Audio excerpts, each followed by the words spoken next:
ಬಸ್ನಲ್ಲಿ ಪುರುಷ ಪ್ರಯಾಣಿಕರಿಗೆ ಆಸನಗಳೇ ಸಿಗ್ತಾ ಇಲ್ಲ. ಶಕ್ತಿ ಯೋಜನೆ ಎಫೆಕ್ಟ್ ಮಹಿಳಾ ಪ್ರಯಾಣಿಕರು ಹೆಚ್ಚಳ ಆಗಿರೋದ್ರಿಂದ ಪುರುಷ ಪ್ರಯಾಣಿಕರಿಗೆ ಸೀಟ್ ಒದಗಿಸುವಂತೆ ಆದೇಶವನ್ನು ಹೊರಡಿಸಲಾಗಿದೆ. ಕೆಎಸ್ಆರ್ಟಿಸಿ ಮೈಸೂರು ವಿಭಾಗದಿಂದ ಆದೇಶ ಹೊರಡಿಸಲಾಗಿದೆ. ಪುರುಷ ಪ್ರಯಾಣಿಕರಿಗೆ ಬಸ್ಗಳಲ್ಲಿ ಆಸನ ಸಿಗುತ್ತಿಲ್ಲ. ಪುರುಷರಿಗೆ ಮೀಸಲಿಟ್ಟ ಸೀಟುಗಳನ್ನು ಬಿಟ್ಟುಕೊಡುವಂತೆ ಆದೇಶ ಹೊರಡಿಸಲಾಗಿದೆ. ಮೈಸೂರು ವಿಭಾಗೀಯ ನಿಯಂತ್ರಣಾಧಿಕಾರಿಯಿಂದ ಆದೇಶ. ಚಾಲಕರು ಸಿಬ್ಬಂದಿಗೆ ಮೈಸೂರು ವಿಭಾಗದಿಂದ ಆದೇಶ ಹೊರಡಿಸಲಾಗಿದೆ. ಶಕ್ತಿ ಯೋಜನೆ ಎಫೆಕ್ಟ್ನಿಂದ ಪುರುಷರಿಗೆ ಬಸ್ನಲ್ಲಿ ಸೀಟ್ ಸಿಗ್ತಿಲ್ಲ. ಸೊ ಹಾಗಾಗಿ ಈ ಒಂದು ಯೋಜನೆಯನ್ನು ಜಾರಿ ತರುವಂಥ ಸಂದರ್ಭದಲ್ಲಿ 50% ಸೀಟ್ಗಳನ್ನು ಪುರುಷರಿಗೆ ಬಿಟ್ಕೊಡ್ಬೇಕು ಅಂತ ಹೇಳಲಾಗಿತ್ತು. ಈಗ ಪುರುಷರಿಗಾಗಿ ಮೀಸಲಾಗಿಟ್ಟಂಥ ಸೀಟ್ಗಳನ್ನು ಬಿಟ್ಕೊಡ್ಬೇಕು ಅಂತೇಳಿ ಮೈಸೂರು ವಿಭಾಗೀಯ ನಿಯಂತ್ರಣಾಧಿಕಾರಿಯಿಂದ ಆದೇಶ ಹೊರಬಿದ್ದಿದೆ.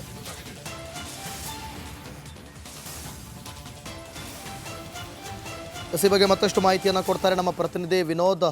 ದೂರವಾಣಿ ಸಂಪರ್ಕದಲ್ಲಿದ್ದಾರೆ. ವಿನೋದ್, ಮೈಸೂರು ವಿಭಾಗೀಯ ನಿಯಂತ್ರಣಾಧಿಕಾರಿ ಆದೇಶ ಹೊರಡಿಸಿದ್ದಾರೆ. ಹೇಗಿದೆ ಸದ್ಯಕ್ಕೆ ಶಕ್ತಿ ಯೋಜನೆ ಎಫೆಕ್ಟ್ ಮೈಸೂರಿನಲ್ಲಿ? ಮತ್ತಷ್ಟು ಮಾಹಿತಿ ಕೊಡೋದಾದ್ರೆ. ಈಗಾಗಲೇ ಏನು ಕಾಂಗ್ರೆಸ್ ಸರ್ಕಾರ ಅಧಿಕಾರಕ್ಕೆ ಬಂದ ನಂತರದಲ್ಲಿ ಪಂಚ ಗ್ಯಾರಂಟಿಯನ್ನು ಜಾರಿಗೆ ತಂತು. ಅದರಲ್ಲೂ ಕೂಡ ಶಕ್ತಿ ಯೋಜನೆ ಸಾಕಷ್ಟು ಯಶಸ್ವಿಯಾಗಿ ಈಗಾಗಲೇ ನಡೀತಾ ಇರುವಂತದ್ದು. ಬಸ್ನಲ್ಲಿ ಯಾರೇ ಮಹಿಳೆಯರು ಓಡಾಡಿದ್ರು ಕೂಡ ಅವರಿಗೆ ಉಚಿತವಾಗಿ ಓಡಾಡೋದಕ್ಕೆ ಸರ್ಕಾರ ಈಗಾಗಲೇ ಅವಕಾಶ ಕೊಟ್ಟಿದೆ. ಎಲ್ಲಾ ಬಸ್ಗಳಲ್ಲೂ ಕೂಡ ಈಗಾಗಲೇ ಮಹಿಳೆಯರು ಸಾಕಷ್ಟು ಸಂಖ್ಯೆಯಲ್ಲಿ ಓಡಾಡ್ತಾ ಇದ್ದಾರೆ. ಈಗಾಗಲೇ ಪುರುಷರು ಕೂಡ ಬಸ್ ಸಂದರ್ಭದಲ್ಲೂ ಕೂಡ ಅವರಿಗೆ ಸಾಕಷ್ಟು ಸೀಟ್ಗಳು ಸಿಗ್ತಾ ಇದ್ದಾರೆ. ಸಾಕಷ್ಟು ಕೊರತೆಗಳು ಎದುರಾಗ್ತಾ ಇತ್ತು. ಎಲ್ಲ ಒಂದು ಕಡೆ ಇದರಿಂದಲೂ ಕೂಡ ಸಾಕಷ್ಟು ಮುಜುಗರಕ್ಕೆ ಈಗಾಗಲೇ ಪುರುಷರು ಒಳಗಾಗ್ತಾ ಇದ್ರು. ಈ ಸಂದರ್ಭದಲ್ಲಿ ಮೈಸೂರಿನ ವಿವೇಕಲ್ ಅವರು ಕೂಡ ಇವತ್ತೊಂದು ಏನು ಕಳೆದ 2-3 ದಿನಗಳ ಹಿಂದೆ ಬೆಂಗಳೂರಿನ ಕೇಂದ್ರ ಕಚೇರಿಗೆ ಕೆಎಸ್ಆರ್ಟಿಸಿ ಕೇಂದ್ರ ಕಚೇರಿಗೆ ಒಂದು ಪತ್ರವನ್ನು ಬರೆದಿದ್ರು. ಪುರುಷರಿಗೂ ಕೂಡ ಏನು ಪ್ರತ್ಯೇಕವಾದ ಅಂದ್ರೆ ಸೀಟ್ಗಳನ್ನ ಮೀಸಲಿಡಬೇಕು ಅಂತ ಹೇಳಿ ಒಂದು ಪತ್ರವನ್ನು ಬರೆದಿದ್ರು.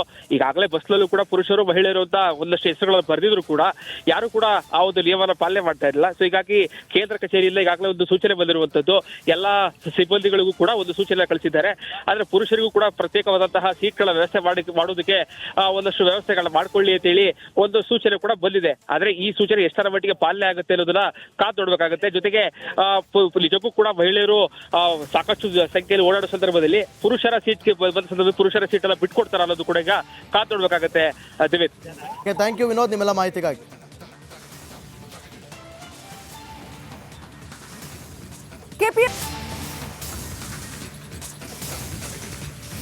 ಬಸ್ನಲ್ಲಿ ಪುರುಷ ಪ್ರಯಾಣಿಕರಿಗೆ ಆಸನಗಳೇ ಸಿಗ್ತಾ ಇಲ್ಲ.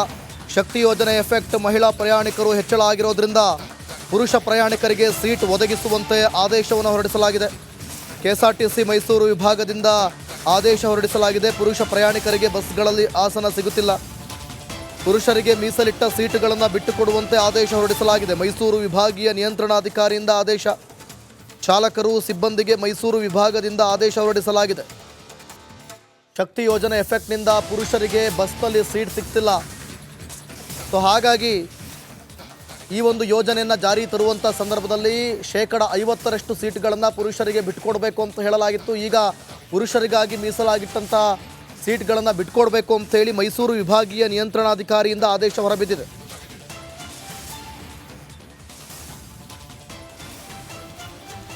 ಈ ಬಗ್ಗೆ ಮತ್ತಷ್ಟು ಮಾಹಿತಿಯನ್ನು ಕೊಡ್ತಾರೆ ನಮ್ಮ ಪ್ರತಿನಿಧಿ ವಿನೋದ್.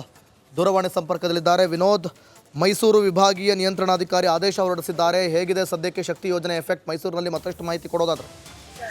ಈಗಾಗಲೇ ಏನು ಕಾಂಗ್ರೆಸ್ ಸರ್ಕಾರ ಅಧಿಕಾರಕ್ಕೆ ಬಂದ ನಂತರದಲ್ಲಿ ಪಂಚ ಗ್ಯಾರಂಟಿಯನ್ನು ಜಾರಿಗೆ ತಂತು. ಅದರಲ್ಲೂ ಕೂಡ ಶಕ್ತಿ ಯೋಜನೆ ಸಾಕಷ್ಟು ಯಶಸ್ವಿಯಾಗಿ ಈಗಾಗಲೇ ನಡೀತಾ ಇರುವಂತದ್ದು. ಬಸ್ನಲ್ಲಿ ಯಾರೇ ಮಹಿಳೆಯರು ಓಡಾಡಿದ್ರು ಕೂಡ ಅವರಿಗೆ ಉಚಿತವಾಗಿ ಓಡಾಡೋದಕ್ಕೆ ಸರ್ಕಾರ ಈಗಾಗಲೇ ಅವಕಾಶ ಕೊಟ್ಟಿದೆ. ಎಲ್ಲಾ ಬಸ್ಗಳಲ್ಲೂ ಕೂಡ ಈಗಾಗಲೇ ಮಹಿಳೆಯರು ಸಾಕಷ್ಟು ಸಂಖ್ಯೆಯಲ್ಲಿ ಓಡಾಡ್ತಾ ಇದ್ದಾರೆ. ಈಗಾಗಲೇ ಪುರುಷರು ಕೂಡ ಬಸ್ ಸಂದರ್ಭದಲ್ಲೂ ಕೂಡ ಅವರಿಗೆ ಸಾಕಷ್ಟು ಸೀಟ್ಗಳು ಸಿಗ್ತಾ ಇದ್ದಾರೆ. ಸಾಕಷ್ಟು ಕೊರತೆಗಳು ಎದುರಾಗ್ತಾ ಇತ್ತು.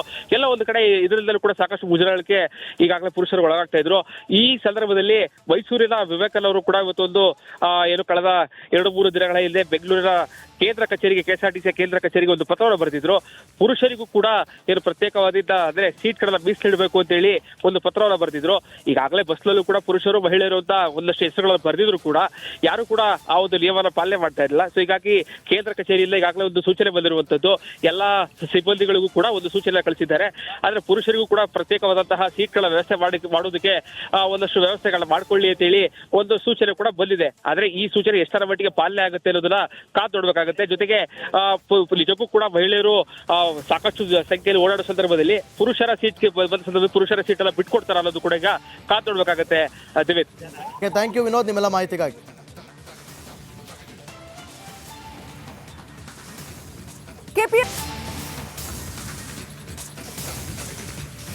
ಬಸ್ನಲ್ಲಿ ಪುರುಷ ಪ್ರಯಾಣಿಕರಿಗೆ ಆಸನಗಳೇ ಸಿಗ್ತಾ ಇಲ್ಲ. ಶಕ್ತಿ ಯೋಜನೆ ಎಫೆಕ್ಟ್ ಮಹಿಳಾ ಪ್ರಯಾಣಿಕರು ಹೆಚ್ಚಳ ಆಗಿರೋದ್ರಿಂದ ಪುರುಷ ಪ್ರಯಾಣಿಕರಿಗೆ ಸೀಟ್ ಒದಗಿಸುವಂತೆ ಆದೇಶವನ್ನು ಹೊರಡಿಸಲಾಗಿದೆ. ಕೆಎಸ್ಆರ್ಟಿಸಿ ಮೈಸೂರು ವಿಭಾಗದಿಂದ ಆದೇಶ ಹೊರಡಿಸಲಾಗಿದೆ. ಪುರುಷ ಪ್ರಯಾಣಿಕರಿಗೆ ಬಸ್ಗಳಲ್ಲಿ ಆಸನ ಸಿಗುತ್ತಿಲ್ಲ. ಪುರುಷರಿಗೆ ಮೀಸಲಿಟ್ಟ ಸೀಟುಗಳನ್ನು ಬಿಟ್ಟುಕೊಡುವಂತೆ ಆದೇಶ ಹೊರಡಿಸಲಾಗಿದೆ. ಮೈಸೂರು ವಿಭಾಗೀಯ ನಿಯಂತ್ರಣಾಧಿಕಾರಿಯಿಂದ ಆದೇಶ. ಚಾಲಕರು ಸಿಬ್ಬಂದಿಗೆ ಮೈಸೂರು ವಿಭಾಗದಿಂದ ಆದೇಶ ಹೊರಡಿಸಲಾಗಿದೆ. ಶಕ್ತಿ ಯೋಜನೆ ಎಫೆಕ್ಟ್ನಿಂದ ಪುರುಷರಿಗೆ ಬಸ್ನಲ್ಲಿ ಸೀಟ್ ಸಿಗ್ತಿಲ್ಲ. ಸೊ ಹಾಗಾಗಿ ಈ ಒಂದು ಯೋಜನೆಯನ್ನು ಜಾರಿ ತರುವಂಥ ಸಂದರ್ಭದಲ್ಲಿ 50% ಸೀಟ್ಗಳನ್ನು ಪುರುಷರಿಗೆ ಬಿಟ್ಕೊಡ್ಬೇಕು ಅಂತ ಹೇಳಲಾಗಿತ್ತು. ಈಗ ಪುರುಷರಿಗಾಗಿ ಮೀಸಲಾಗಿಟ್ಟಂಥ ಸೀಟ್ಗಳನ್ನು ಬಿಟ್ಕೊಡ್ಬೇಕು ಅಂತೇಳಿ ಮೈಸೂರು ವಿಭಾಗೀಯ ನಿಯಂತ್ರಣಾಧಿಕಾರಿಯಿಂದ ಆದೇಶ ಹೊರಬಿದ್ದಿದೆ.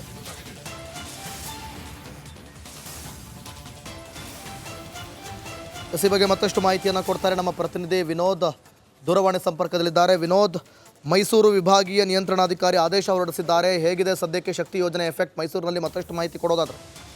ತಿಮಿತ್, ಈಗಾಗಲೇ ಏನು ಕಾಂಗ್ರೆಸ್ ಸರ್ಕಾರ ಅಧಿಕಾರಕ್ಕೆ ಬಂದ ನಂತರದಲ್ಲಿ ಪಂಚ ಗ್ಯಾರಂಟಿಯನ್ನು ಜಾರಿಗೆ ತಂತು. ಅದರಲ್ಲೂ ಕೂಡ ಶಕ್ತಿ ಯೋಜನೆ ಸಾಕಷ್ಟು ಯಶಸ್ವಿಯಾಗಿ ಈಗಾಗಲೇ ನಡೀತಾ ಇರುವಂತದ್ದು. ಬಸ್ನಲ್ಲಿ ಯಾರೇ ಮಹಿಳೆಯರು ಓಡಾಡಿದ್ರು ಕೂಡ ಅವರಿಗೆ ಉಚಿತವಾಗಿ ಓಡಾಡೋದಕ್ಕೆ ಸರ್ಕಾರ ಈಗಾಗಲೇ ಅವಕಾಶ ಕೊಟ್ಟಿದೆ.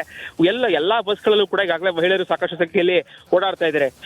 ಈಗಾಗಲೇ ಪುರುಷರು ಕೂಡ ಬಸ್ ಹತ್ತ ಸಂದರ್ಭದಲ್ಲೂ ಕೂಡ ಅವರಿಗೆ ಸಾಕಷ್ಟು ಸೀಟ್ಗಳು ಸಿಗ್ತಾ ಇರೋದು, ಸಾಕಷ್ಟು ಕೊರತೆಗಳು ಎದುರಾಗ್ತಾ ಇತ್ತು. ಎಲ್ಲ ಒಂದು ಕಡೆ ಇದರಿಂದಲೂ ಕೂಡ ಸಾಕಷ್ಟು ಮುಜುಗರಕ್ಕೆ ಈಗಾಗಲೇ ಪುರುಷರು ಒಳಗಾಗ್ತಾ ಇದ್ರು. ಈ ಸಂದರ್ಭದಲ್ಲಿ ಮೈಸೂರಿನ ವಿವೇಕಲ್ ಅವರು ಕೂಡ ಇವತ್ತೊಂದು ಏನು ಕಳೆದ 2-3 ದಿನಗಳ ಹಿಂದೆ ಬೆಂಗಳೂರಿನ ಕೇಂದ್ರ ಕಚೇರಿಗೆ, ಕೆಎಸ್ಆರ್ಟಿಸಿ ಕೇಂದ್ರ ಕಚೇರಿಗೆ ಒಂದು ಪತ್ರವನ್ನು ಬರೆದಿದ್ರು. ಪುರುಷರಿಗೂ ಕೂಡ ಏನು ಪ್ರತ್ಯೇಕವಾದ ಅಂದ್ರೆ ಸೀಟ್ಗಳನ್ನ ಮೀಸಲಿಡಬೇಕು ಅಂತ ಹೇಳಿ ಒಂದು ಪತ್ರವನ್ನು ಬರೆದಿದ್ರು. ಈಗಾಗಲೇ ಬಸ್ನಲ್ಲೂ ಕೂಡ ಪುರುಷರು ಮಹಿಳೆಯರು ಅಂತ ಒಂದಷ್ಟು ಹೆಸರುಗಳನ್ನು ಬರೆದಿದ್ರು ಕೂಡ ಯಾರು ಕೂಡ ಆ ಒಂದು ನಿಯಮನ ಪಾಲನೆ ಮಾಡ್ತಾ ಇರಲಿಲ್ಲ. ಸೊ ಹೀಗಾಗಿ ಕೇಂದ್ರ ಕಚೇರಿಯಿಂದ ಈಗಾಗಲೇ ಒಂದು ಸೂಚನೆ ಬಂದಿರುವಂತದ್ದು. ಎಲ್ಲಾ ಸಿಬ್ಬಂದಿಗಳಿಗೂ ಕೂಡ ಒಂದು ಸೂಚನೆ ಕಳಿಸಿದ್ದಾರೆ. ಆದ್ರೆ ಪುರುಷರಿಗೂ ಕೂಡ ಪ್ರತ್ಯೇಕವಾದಂತಹ ಸೀಟ್ಗಳ ವ್ಯವಸ್ಥೆ ಮಾಡೋದಕ್ಕೆ ಒಂದಷ್ಟು ವ್ಯವಸ್ಥೆಗಳನ್ನ ಮಾಡ್ಕೊಳ್ಳಿ ಅಂತ ಹೇಳಿ ಒಂದು ಸೂಚನೆ ಕೂಡ ಬಂದಿದೆ. ಆದ್ರೆ ಈ ಸೂಚನೆ ಎಷ್ಟರ ಮಟ್ಟಿಗೆ ಪಾಲನೆ ಆಗುತ್ತೆ ಅನ್ನೋದನ್ನ ಕಾದು ನೋಡ್ಬೇಕಾಗುತ್ತೆ. ಜೊತೆಗೆ ನಿಜಕ್ಕೂ ಕೂಡ ಮಹಿಳೆಯರು ಸಾಕಷ್ಟು ಸಂಖ್ಯೆಯಲ್ಲಿ ಓಡಾಡೋ ಸಂದರ್ಭದಲ್ಲಿ ಪುರುಷರ ಸೀಟ್ಗೆ ಬಂದ ಸಂದರ್ಭದಲ್ಲಿ ಪುರುಷರ ಸೀಟ್ ಎಲ್ಲ ಬಿಟ್ಕೊಡ್ತಾರ ಅನ್ನೋದು ಕೂಡ ಈಗ ಕಾದು ನೋಡ್ಬೇಕಾಗತ್ತೆ. ದಿವಿತ್, ಥ್ಯಾಂಕ್ ಯು ವಿನೋದ್, ನಿಮ್ಮೆಲ್ಲ ಮಾಹಿತಿಗಾಗಿ.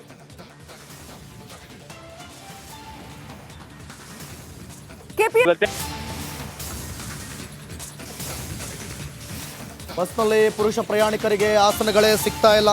ಶಕ್ತಿ ಯೋಜನೆ ಎಫೆಕ್ಟ್ ಮಹಿಳಾ ಪ್ರಯಾಣಿಕರು ಹೆಚ್ಚಳ ಆಗಿರೋದ್ರಿಂದ ಪುರುಷ ಪ್ರಯಾಣಿಕರಿಗೆ ಸೀಟ್ ಒದಗಿಸುವಂತೆ ಆದೇಶವನ್ನು ಹೊರಡಿಸಲಾಗಿದೆ.